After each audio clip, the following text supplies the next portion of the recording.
Okay.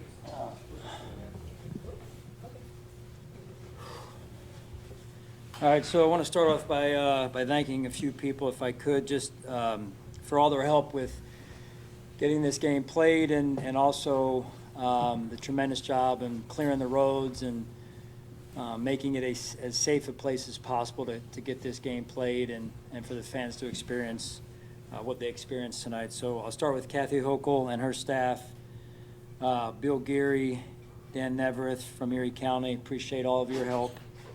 The Bills staff, I'll just mention a few of the names, department heads here. Andy Major, Matt Hunter, Aaron Ramella, and their respective staffs for just a job well done. It takes a lot to be able to, again, pull this off with the amount of snow and the timing of the snow, as you guys know. So the countless fans and workers who helped shovel us out and the area of the stadium and around the stadium. And then last but not least, the fans and all those in the organization that don't get the credit they so deserve, day in and day out, for what they do for the Buffalo Bills and the community. Can't say enough about that, and how grateful we are. I think we get a lot of the credit, the people who get our names in the paper, but it's about much more than us. And so I'm extremely grateful for everyone's help, and I'm extremely happy for the fans that they get a chance to experience this at home in the snow. Like I said in the locker room, and Coach Levy said it, where else would you rather be, right? I think that says it all, and right here, right now. Just awesome moment. What inspired this snow angel?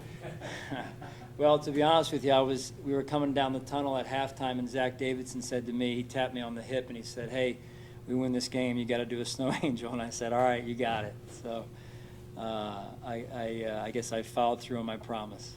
If you look across this roster right now, you mentioned Zach Davidson, Rex Farm, Matt Holland, the guy that's fitting this role, Alec Anderson, what he's meant for your run game, the offensive line. The guy, the secondary guys, that people maybe don't get the headlines, what have they meant to your team this season? I think that's really what makes a good team, is the guys that are, let's call them in the gaps, that people they're not the household names that people know about or talk about. Those guys embracing their roles, being ready to go week in and week out, practice squad players the same way. I think that's really, to me, what makes a good football team, or just a good team overall. Sean, when you talk about the home field advantage here and all that you have, but it takes players embracing what it is. Yeah. And it's like Taylor just said about when it's too tough for them, it's just right for us. How important is it to build that and have the players who come in embrace playing what it's like to play in Buffalo? Yeah, I remember when I first got the job, when Brandon and I first arrived, being at the combine and someone saying, "Hey, you know that it's going to be hard to get players to go to Buffalo." And I didn't say anything, but in my mind I was saying to myself, well, we'll see, When people get a chance to be in this environment and play in front of these fans, I think it makes a huge difference, right? This is a place where people love their professional sports teams. They love sports overall. And it's a true connection to me that I've experienced in 8 years of the team and the fans are one. And that doesn't happen everywhere. So I think this place is starting to become a place around the NFL now that people come and they see this and they're going, "I want to be a part of this." Even players sometimes after the game from the other teams saying, "Hey man, this is pretty cool." So I think that speaks for itself, really. As a coach, do you draw a lateral to Josh Allen? Yeah, I just closed my eyes when I saw that. When I saw that happen, I was like, "Oh, geez, here we go." It's just, I don't really have words for it other than to say it's two veteran players with great symmetry, really. December 1st. And probably something you saw in backyards all across Western New York, or at least Buffalo, in the last 48 hours. I know my son was in the backyard playing with his buddies, and I was just sitting in by the window watching those guys yesterday. And I mean, they're all wishing they could be Josh Allen and Amari Cooper, right? Which I think is cool. This December 1st division, I know they're all different. They all come at different times of the season. How is this one different in the way that it's it's so early in the year and there's a lot of season left to play. Josh kind of alluded to, you get to play free now and really kind of let it fly. Yeah, I mean, it's always hard to do, so you'll take it whenever you get it, whether it's the last week of the season or this early in the season. I think the biggest thing is, and I'm going to give you the coach's view on it, Josh, is where we go from here, right? How do we reset? Certainly to enjoy this, like I said to the team, these, being 50 years old, 20-plus years in this league, I've learned to try and enjoy the moments, and this is a moment, right? And then after that, tomorrow move forward and turn the page, because as you know, as we talk about a lot, it's a week-to-week league, and you got to bring your A game, and for us, it's continuing to develop and grow in the areas we need to develop and grow in and take those necessary steps. Josh made it very clear that you guys are going for the #1 seed. That is the goal. You get won the division. Is that something that has been kind of the message, especially now that the division's wrapped up? It's probably the next. It's probably the next goal for us, right? Is to position ourselves the best we can.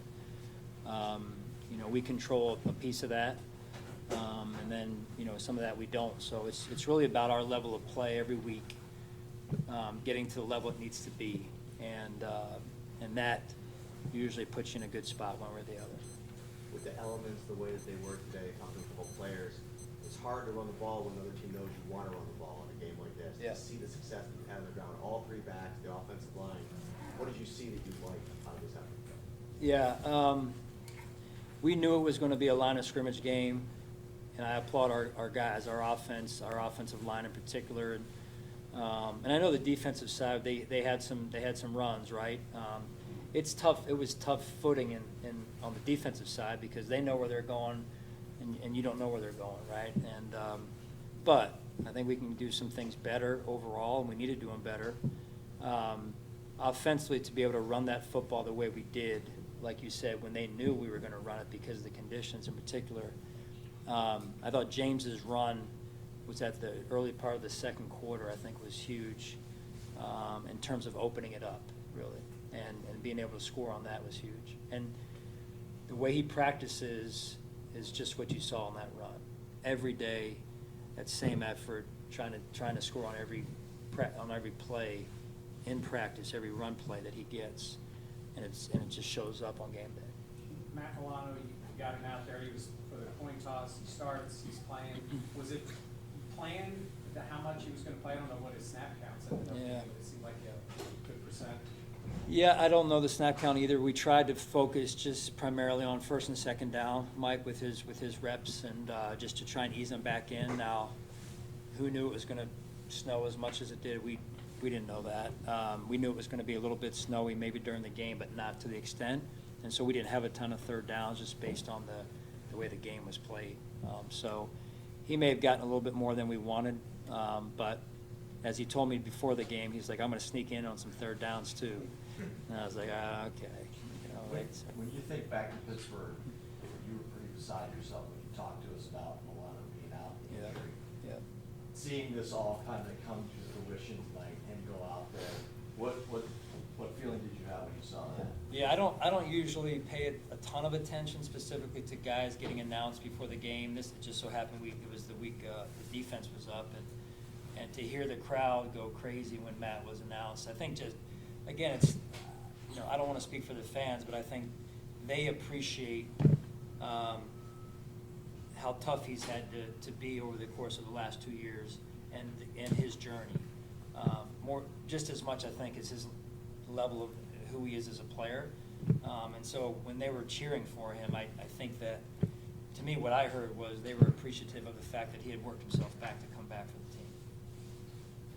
Okay. All right? Thank you, guys. Thanks, Coach. That's it for this room.